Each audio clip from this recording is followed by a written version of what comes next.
स्वागत है आपका आज के एपिसोड में। शुरुआत करते हैं पिछले अभ्यास प्रश्न के साथ।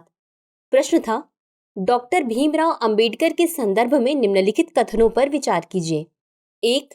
उन्होंने दलित वर्गों के हितों की रक्षा हेतु इंडिपेंडेंट लेबर पार्टी का गठन किया। 2. 1947 में वह स्वतंत्र भारत के पहले मंत्रिमंडल में कानून मंत्री बने। 3. मार्च 1927 में उन्होंने महाड़ सत्याग्रह का नेतृत्व किया। उपर्युक्त में से कितने कथन सही हैं?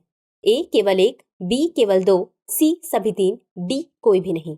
इस प्रश्न का सही उत्तर है विकल्प सी सभी 3। चलिए देखते हैं इसके विश्लेषण को। आज देश भर में महापरिनिर्वाण दिवस के मौके पर भारतीय संविधान के निर्माता डॉक्टर भीमराव अंबेडकर को श्रद्धांजलि दी गई। आपको बता दें कि डॉक्टर भीमराव रामजी अंबेडकर एक प्रमुख भारतीय विधिवेत्ता, अर्थशास्त्री, समाज सुधारक और राजनीतिज्ञ थे। उनका जन्म 14 अप्रैल 1891 में मध्य प्रदेश के महू में हुआ था। उन्होंने दलित वर्गों के हितों की रक्षा हेतु इंडिपेंडेंट लेबर पार्टी का गठन किया, इसलिए कथन 1 सही है। 1947 में वह स्वतंत्र भारत के पहले मंत्रिमंडल में कानून मंत्री बने, इसलिए कथन 2 सही है। मार्च 1927 में उन्होंने महाड़ सत्याग्रह का नेतृत्व किया, इसलिए कथन 3 सही है। इस प्रकार विकल्प सी सही है। चलिए शुरुआत करते हैं एपिसोड की आज के प्रश्न के साथ। Doctor B R. अंबेडकर द्वारा वर्ष 1927 में दलित वर्गों की स्थिति को उजागर करने के लिए किस समाचार पत्र का प्रकाशन शुरू किया गया? ए. जनता, बी. बहिष्कृत भारत, सी. समता, डी. मूक नायक। इस प्रश्न का सही उत्तर है विकल्प बी, बहिष्कृत भारत। चले देखते हैं इसके विश्लेषण को।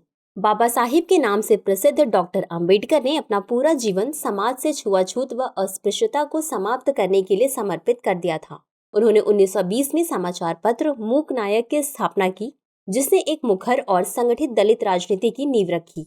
वर्ष 1927 में दलित वर्गों की स्थिति को उजागर करने के लिए बहिष्कृत भारत समाचार पत्र का प्रकाशन शुरू किया गया। इनकी अन्य पत्रिकाएं हैं समता, जनता, इसलिए विकल्प बी सही है। अगला प्रश्न है, डॉक्टर बी.आर. अंबेडकर के संबंध में निम्नलिखित कथनों पर विचार कीजिए। 1.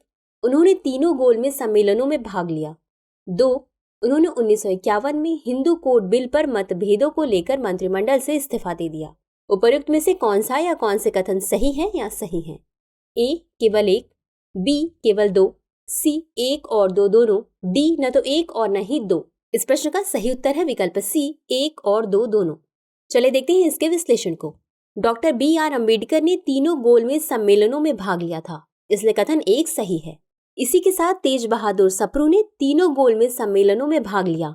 वहीं महात्मा गांधी ने केवल द्वितीय गोलमेज सम्मेलन में भाग लिया था।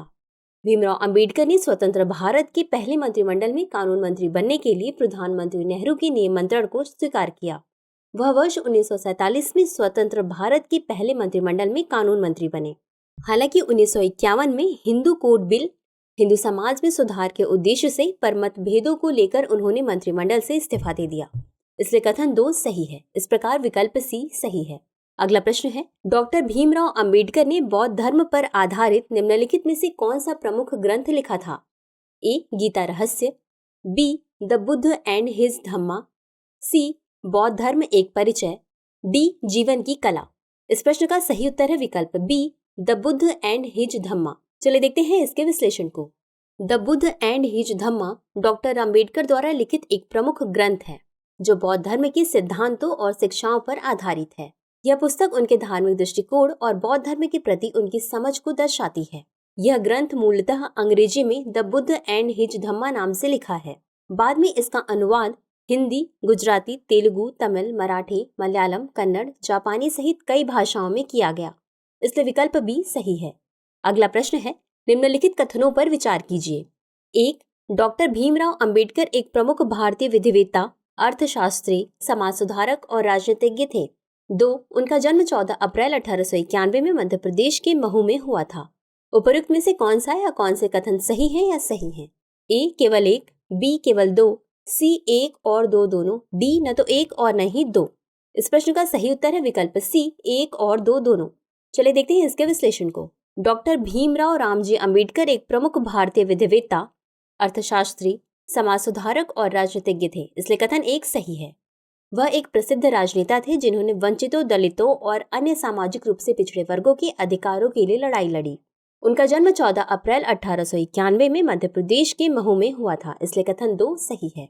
वे हिंदू महार जाति में जन्मे थे, जिसके चलते उन्हें समाज में हर तरफ से भारी भेदभाव का सामना करना पड़ा, क्योंकि महार जाति को उच्च वर्ग द्वारा अछूत के रूप में देखा जाता था। इस प्रकार विकल्प सी सही है। अगला प्रश्न है, डॉक्टर भीमराव अंबेडकर के संदर्भ में महापरिनिर्वाण दिवस किस घटना से संबंधित है?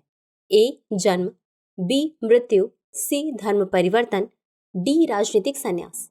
इस प्रश्न का सही उत्तर है विकल्प बी मृत्यु। चलिए देखते हैं इसके विश्लेषण को। डॉक्टर भीमराव अंबेडकर की पुण्यतिथि को महापरिनिर्वाण दिवस के रूप में जाना जाता है। भीमराव अंबेडकर के अतुलनीय योगदान और उनकी उपलब्धियों को याद करने के लिए हर साल 6 दिसंबर को महापरिनिर्वाण दिवस मनाया जाता है। महापरिनिर्वाण एक संस्कृत शब्द है जिसका अर्थ है मृत्यु के बाद मुक्ति। परिनिर्वाण बौद्ध धर्म के प्रमुख सिद्धांतों और लक्ष्यों में से एक माना जाता है। बौद्ध ग्रंथ महापरिनिब्बाण सुत्त के अनुसार भगवान बुद्ध की मृत्यु को मूल महापरिनिर्वाण माना जाता है। इससे विकल्प बी सही है। अगला प्रश्न है, निम्नलिखित में से किसने वर्ष 1927 के महाड़ सत्याग्रह का नेतृत्व किया था? ए डॉक्टर भीमराव अंबेडकर, बी महात्मा गांधी, सी ज्योतिबा फुले, डी बाल गंगाधर तिलक। इस प्रश्न का सही उत्तर है विकल्प ए डॉक्टर भीमराव अंबेडकर। चलिए देखते हैं इसके विश्लेषण को।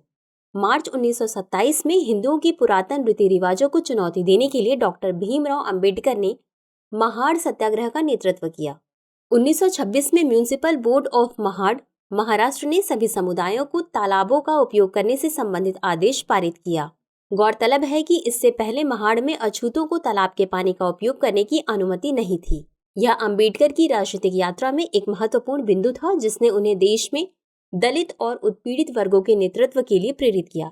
इसलिए विकल्प ए सही है। अगला प्रश्न है, डॉक्टर भीमराव अंबेडकर से संबंधित निम्नलिखित संगठनों पर विचार कीजिए। 1 इंडिपेंडेंट लेबर पार्टी, 2 बहिष्कृत हितकारिणी सभा, 3 अनुसूचित जाति संघ। उपर्युक्त संगठनों का सही काल क्रमानुसार है ए 1-2-3, बी 3-2-1, सी 2-1-3, डी 1-3-2। इस प्रश्न का सही उत्तर है विकल्प सी 2-1-3। चले देखते हैं इसके विश्लेषण को। डॉक्टर भीमराव अंबेडकर हिंदू महार जाति में जन्मे थे, जिसके चलते उन्हें समाज में हर तरफ से भारी भेदभाव का सामना करना पड़ा, क्योंकि महार जाति को उच्च वर्ग द्वारा अछूत के रूप में देखा जाता था। इसी के चलते बाबा साहेब के नाम से प्रसिद्ध डॉक्टर अंबेडकर ने अपना पूरा जीवन समाज से छुआछूत व अस्पृश्यता को समाप्त करने के लिए समर्पित कर दिया था। उन्होंने दलितों की स्थिति में सुधार और शिक्षा के लिए कई संगठनों की स्थापना की, जो इस प्रकार हैं। बहिष्कृत हितकारिणी सभा 1923, इंडिपेंडेंट लेबर पार्टी 1936, अनुसूचित जाति संघ 1942। इस प्रकार विकल्प सी सही है। अगला प्रश्न है, निम्नलिखित में से कौन सा कथन सही नहीं है? ए गांधी जी वर्ण व्यवस्था के प्रबल समर्थक थे, बी डॉक्टर भीमराव अंबेडकर के अनुसार अस्पृश्यता या छुआछूत वर्ण व्यवस्था का अनिवार्य परिणाम है, सी छुआछूत के विषय पर गांधी और अंबेडकर दोनों का मानना था कि यह समाज में एक कोढ़ की भांति है, डी गांधी और अंबेडकर दोनों के अनुसार हिंदू धर्मशास्त्र अस्पृश्यता का समर्थन नहीं करते। इस प्रश्न का सही उत्तर है विकल्प डी गांधी और अंबेडकर दोनों के अनुसार हिंदू धर्मशास्त्र अस्पृश्यता का समर्थन नहीं करते। चलिए देखते हैं इसके विश्लेषण को। वर्ण व्यवस्था पर महात्मा गांधी व अंबेडकर दोनों तात्कालिक सामाजिक स्थितियों व परिवेश से असंतुष्ट थे। दोनों समाज का नवनिर्माण करना चाहते थे, परंतु इस संदर्भ में समस्या के कारण स्वरूप व निदान के प्रति दोनों का दृष्टिकोण एवं कार्य पद्धति अलग अलग थी। गांधी जी वर्ण व्यवस्था के प्रबल समर्थक थे, जिनका मानना था कि वर्ण व्यवस्था समाज के लिए उपयोगी है, इससे श्रम विभाजन एवं विशेषीकरण को बढ़ावा मिलता है। वहीं भीमराव अंबेडकर वर्ण व्यवस्था के कट्टर आलोचक थे। इनके अनुसार वर्ण व्यवस्था अवैज्ञानिक, अमानवीय, अलोकतांत्रिक, अनैतिक, अन्यायपूर्ण एवं शोषणकारी सामाजिक योजना है। गांधी जी का मानना था कि छुआछूत का वर्ण व्यवस्था से सीधा संबंध नहीं है।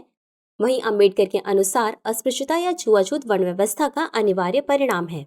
छुआछूत के विषय पर गांधी और अंबेडकर दोनों का मानना था कि यह समाज में एक कोढ़ की भांति है। गांधी जी के अनुसार हिंदू धर्मशास्त्र अस्पृश्यता का समर्थन नहीं करते, जबकि भीमराव अंबेडकर का मानना था कि हिंदू धर्मशास्त्र में ही अस्पृश्यता के बीज विद्यमान है, इसलिए विकल्प डी सही होगा। अगला प्रश्न है, पूना पैक्ट के संदर्भ में निम्नलिखित कथनों पर विचार कीजिए। 1 कांग्रेस ने स्वीकार किया कि दलित वर्गों को प्रशासनिक सेवाओं में पर्याप्त प्रतिनिधित्व प्रदान किया जाएगा। 2 अंबेडकर के नेतृत्व में दलित वर्गों ने संयुक्त निर्वाचन क्षेत्र के सिद्धांत को स्वीकार कर लिया। उपयुक्त में से कौन सा या कौन से कथन सही है या सही है? ए केवल 1, बी केवल 2, सी 1 और 2 दोनों, डी न तो 1 और न ही 2। इस प्रश्न का सही उत्तर है विकल्प सी, 1 और 2 दोनों। चले देखते हैं इसके विश्लेषण को। 24 सितंबर 1932 को डॉक्टर अंबेडकर तथा अन्य हिंदू नेताओं के प्रयत्न से सवर्ण हिंदुओं तथा दलितों के मध्य एक समझौता किया गया, जिसे पूना पैक्ट या पूना समझौते के नाम से जाना जाता है। इस समझौते के अनुसार दलित वर्ग के लिए पृथक निर्वाचन मंडल समाप्त कर दिया गया था। प्रांतीय विधानमंडलों में दलित वर्गों के लिए 147 सीटें आवंटित की गई, जबकि सांप्रदायिक पंचायत में उन्हें 71 सीटें प्रदान करने का वचन दिया गया था। साथ ही यह वादा भी किया गया कि गैर मुस्लिमों निर्वाचन क्षेत्रों को आवंटित सीटों का एक निश्चित प्रतिशत दलित वर्गों के लिए आरक्षित कर दिया जाएगा। केंद्रीय विधानमंडल में दलित वर्ग को प्रतिनिधित्व देने के लिए संयुक्त निर्वाचन की प्रक्रिया तथा प्रांतीय विधानमंडल में प्रतिनिधियों को निर्वाचित करने की व्यवस्था को मान्यता दी गई। दलित वर्ग को सार्वजनिक सेवाओं तथा स्थानीय संस्थाओं में उनकी शैक्षणिक योग्यता के आधार पर उचित प्रतिनिधित्व देने की व्यवस्था की गई। कांग्रेस ने स्वीकार किया कि दलित वर्गों को प्रशासनिक सेवाओं में पर्याप्त प्रतिनिधित्व प्रदान किया जाएगा, इसलिए कथन 1 सही है। वहीं अंबेडकर के नेतृत्व में दलित वर्गों ने संयुक्त निर्वाचन क्षेत्र के सिद्धांत को स्वीकार कर लिया, इसलिए कथन 2 सही है। इस प्रकार विकल्प सी सही है। चलिए देखते हैं आज के अभ्यास प्रश्न को। डॉक्टर भीमराव अंबेडकर के संदर्भ में निम्नलिखित कथनों पर विचार कीजिए। 1. उनका जन्म महार जाति में हुआ था। 2. उन्होंने बाद में बौद्ध धर्म को अपना लिया। उपर्युक्त में से कौन सा या कौन से कथन सही है या सही है? ए केवल 1, बी केवल 2, सी 1 और 2 दोनों, डी न तो 1 और न ही 2। इस प्रश्न का उत्तर कमेंट बॉक्स में जरूर दें। आज के लिए बस इतना ही। शुक्रिया।